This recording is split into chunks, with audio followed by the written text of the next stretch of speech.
মাঝে মাঝে আল্লাহ আমাদেরকে দুঃখ কষ্ট দিয়ে পরীক্ষা করতে চান, এগুলো আমাদের জন্য খারাপ নয়। এই দুঃখ কষ্ট বিপদ আমাদের কোমরকে সোজা করে, আমাদের পায়ের মাটিকে শক্ত করে, চিল্লায় বলেন ঠিক কিনা? প্রতিকূল পরিবেশে কিভাবে বাঁচতে হয় এই দুঃখ কষ্ট আমাদেরকে শিখায়। এজন্য মুমিন বান্দার বৈশিষ্ট্য হচ্ছে দুঃখ কষ্ট বেদনা জ্বালা এগুলোতে সে আপসেট হয় না, সে হাল ছেড়ে দেয় না, সে ভরসা রাখে একজনের উপর, চিল্লায় বলতে হবে তিনি কে? কারণ মুমিন জানে রাত্রি যত গভীর হয় অন্ধকার তমানিসা ভেদ করে সুবহে সাদিক হয়। মুমিন জানে গর্ভবতী নারীর পেটের ব্যথা যেই দিন বাড়তে থাকে ওই দিনই নতুন মেহমান আগমনের সময় ঘনাতে থাকে। মুমিন জানে তার জীবনে দুঃখ কষ্ট বিপদ যত বাড়তে থাকে সুখের দিন কাছে আসতে থাকে।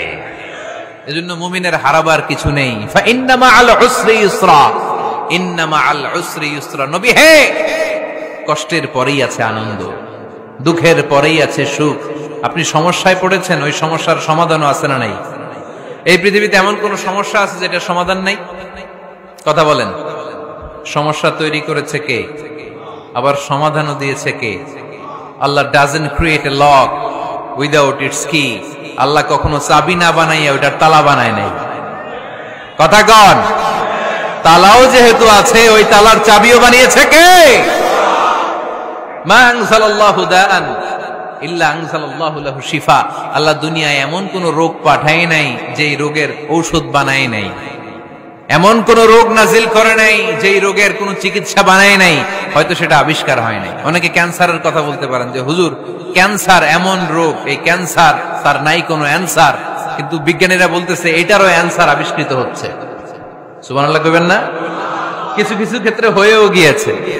এজন্য দুঃখের পরেই আছে সুখ, কষ্টের পরেই আছে আনন্দ।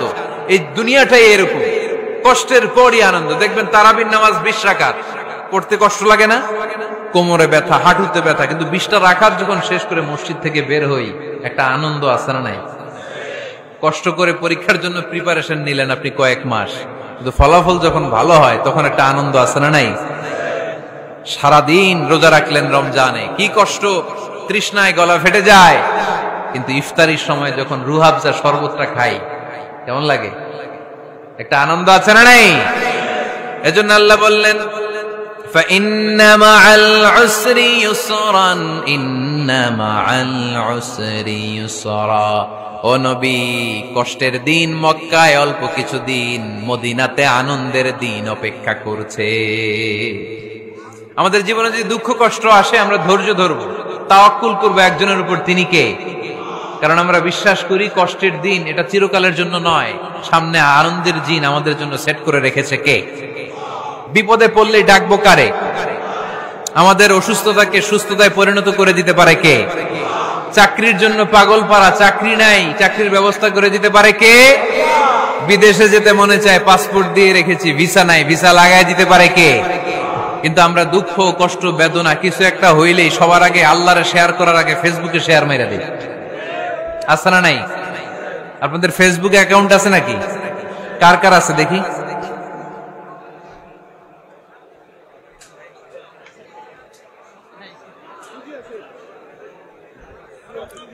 আছে আছে। এটার জন্য আমরা ভালো কাজে লাগাই, ঠিক কিনা?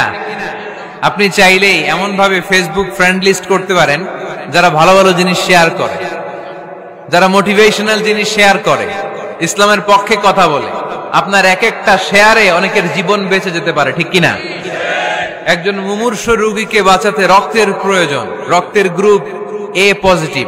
যারা রক্ত দান করতে আগ্রহী তারা এই নাম্বারে যোগাযোগ করুন। ফেসবুকে মাঝে মাঝে এরকম নিউজ আসে না নাই?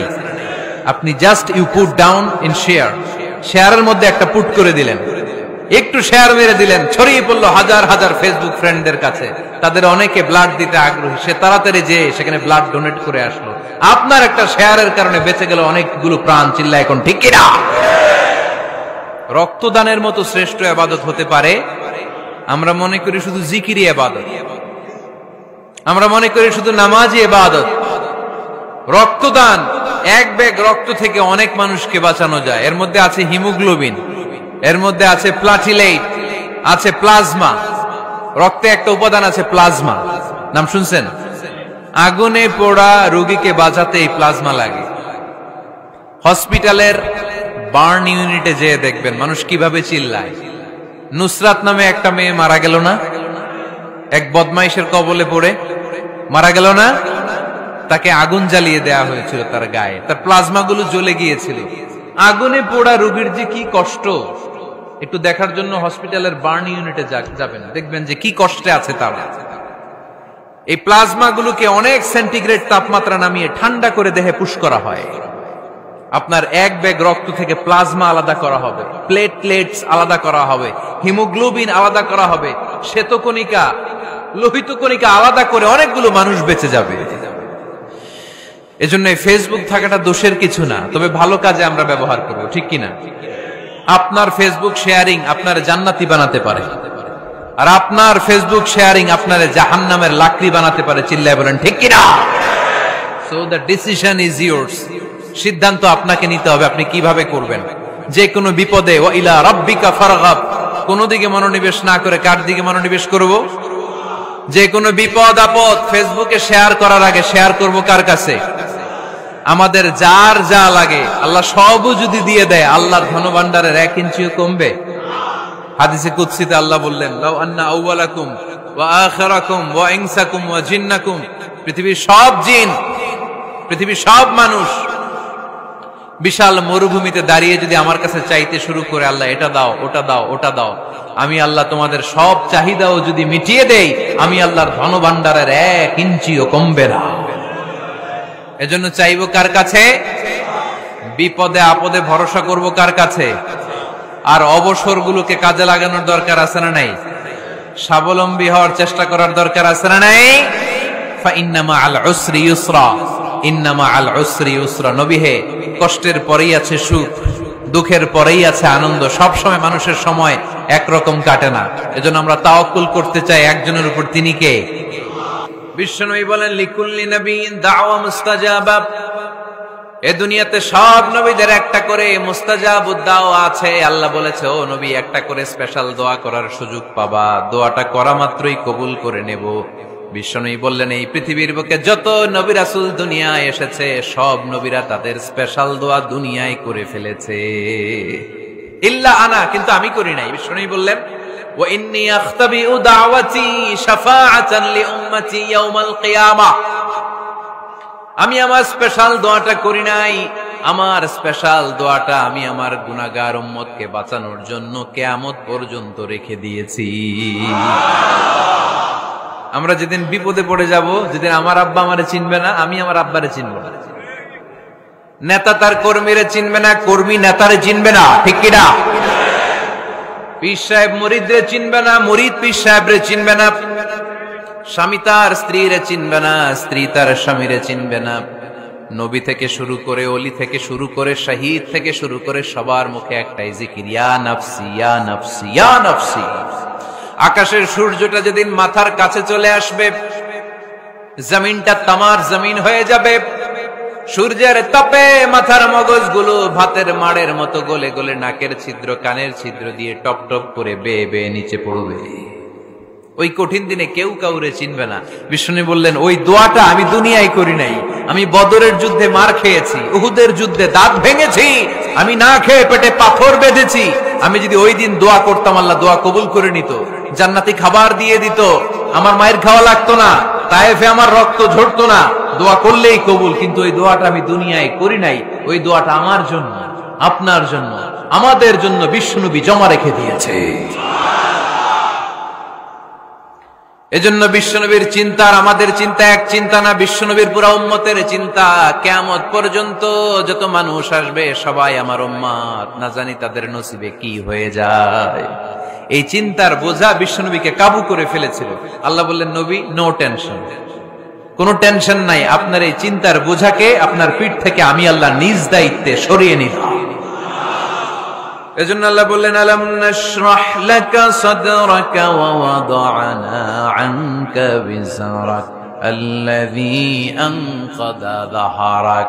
যেই চিন্তার বোঝা আপনাকে কষ্ট দেয়, যেই চিন্তার বোঝা আপনারে পেরেশান করে তোলে, আপনার পিঠ থেকে ওই চিন্তার বোঝা নবী আমি সরিয়ে নিলাম। কি দিয়ে সরিয়ে নিল? কোরআনের আলো দিয়ে। আওয়াজ করে বলতে হবে, কি দিয়ে? বিশ্বনবী মক্কায় দেখতেন মূর্তির পূজা হয়, আল্লাহর ঘরের ভিতরে 360টা মূর্তির পূজা। বিশ্বনবী দেখতে পেলেন দুর্বলের উপরে সবলের অত্যাচার। বিশ্বনবী দেখতে পেলেন নারীদেরকে অত্যাচার করা হয়।